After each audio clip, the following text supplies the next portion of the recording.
ሰላም ቤተሰቦቼ እንኳን ወደ ብሩክ ሙቪ ዞን በሰላም መጣችሁ።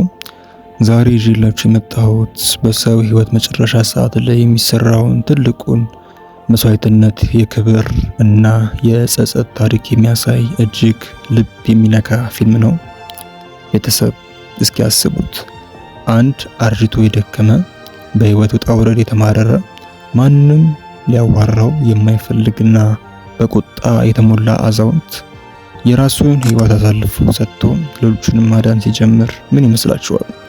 ዛሬ የምናየው ታላቁ ተዋናይ ክሊንት ኢስትውድ በራሱ ዳይሬክተርነት ሰርቶ በዋና ተዋናይነት የተጫወተበትን ግሬን ቶሪኖ 2008 የተሰኘውን የማይረሳ ሲኒማዊ ድንቅ ስራ አብረን እናያለን። ይህም ፊልም ጥላቻን በፍቅር ድንቁርናን ደግሞ በሰብአዊነት እንዴት መተካት እንደሚቻል የሚያሳይ ጥልቅ መልእክት ያለው ፊልም ነው። ቪዲዮውን እስከ መጨረሻው ተከታተሉት። አብረን ወደዚህ ታላቅ ፊልም እንገባለን ማለት ነው። አብራችሁን ቆዩ። ቪዲዮውን ከመጀመራችን በፊት ላይክ በማድረግ ቻናላችንን ይደግፉ ማለት ነው። ወደ ፊልሙ እንግባ። ታሪኩ የሚያተኩረው ዎልት ኮዋልስኪ በሚባል የቀድሞ የኮሪያ ጦርነት አርበኛ ላይ ነው። ዎልት አስቸጋሪ፣ ጠንካራና ማንም እንዲቀርበው የማይፈልግ ሰው ነው።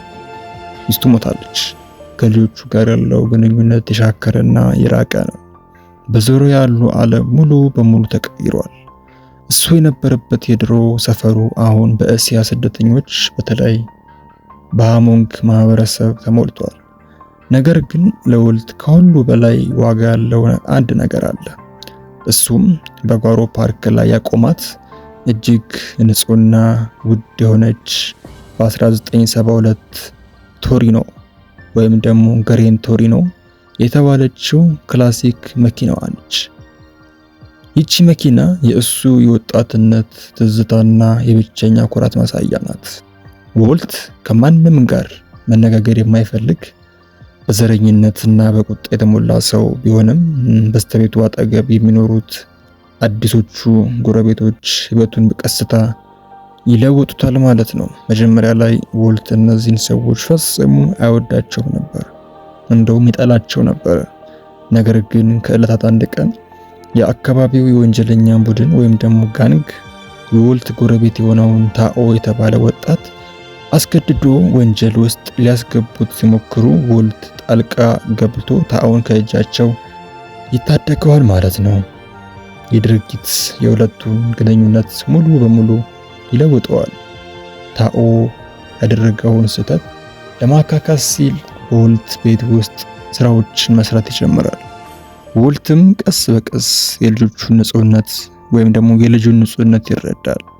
ዎልት ያንን ወጣት ታኦን ጠርቶ በመኪና ማስተካከል፣ ቤትን በመንከባከብ እና እንደ ወንድ ማደግ የሚገባውን ጠንካራ የህይወት እውነት ማስተማር ይጀምራል። አብረው ይስቃሉ፣ ይጫወታሉ፣ ያወራሉ። ይሄ ነገር እንግዲህ ከፊልም ውስጥ አብረን የምናየው ነገር ነው። ዎልት ከራሱ ልጆች ያጣውን ፍቅርና አክብሮት ከዚህ ስደተኛ ልጅ ያገኛል። ታኦም እንደ አባትና አያት አድርጎ ይመለከተዋል። ነገር ግን ዓለም ያን ያክል ሩህሩህ አይደለችም። የወንጀለኛ ቡድኑ ዎልት በሰጠው ጣልቃ ገብነት ተናዶ በታኦ ቤተሰብ ላይ ከባድ አደጋ ያደርሳል። ቤቱንም ይረብሻሉ፣ እህቱንም ይጎዱበታል፣ ወጣቱንም ያስፈራራሉ ማለት ነው።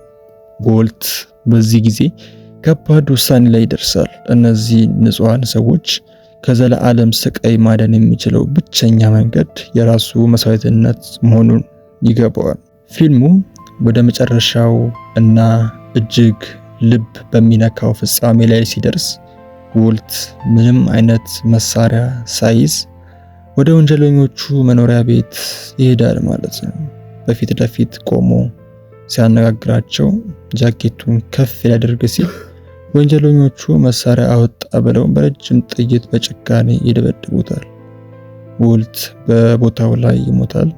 ነገር ግን የዎልት ዓላማ ሌላ ነበረ። ያለ መሳሪያ በሰዎች ፊት በግፍ ተደብድቦ በመሞቱ እነዚያን ወንጀለኞች በግፊት የረጅም ዓመት እስራት እንዲቀጡ የሚያደርግ ብቸኛ ማስረጃ ነበረ።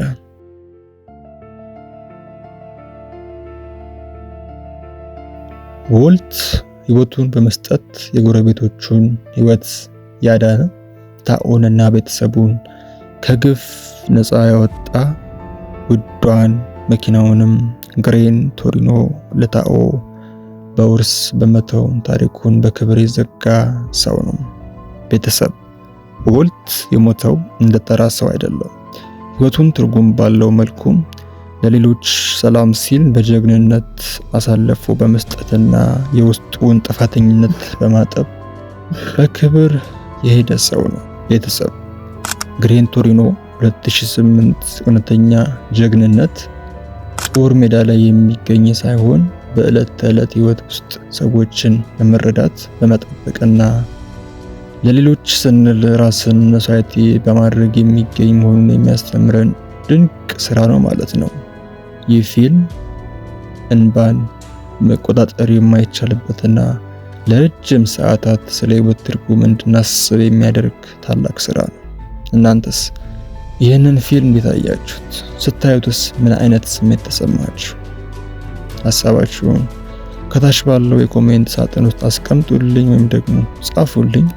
ቪዲዮውን ከወደዳችሁት ላይክ ማድረግን፣ ለወዳጅ ዘመዶ ሼር ማድረግና የብሩክ ሙቪ ዞን ቻናልን ሰብስክራይብ ማድረግ አይረሳ። ቀጣይ በሌላ የፊልም ሪቪው እስከምንገናኝ ድረስ ቸር ሰንብቱ።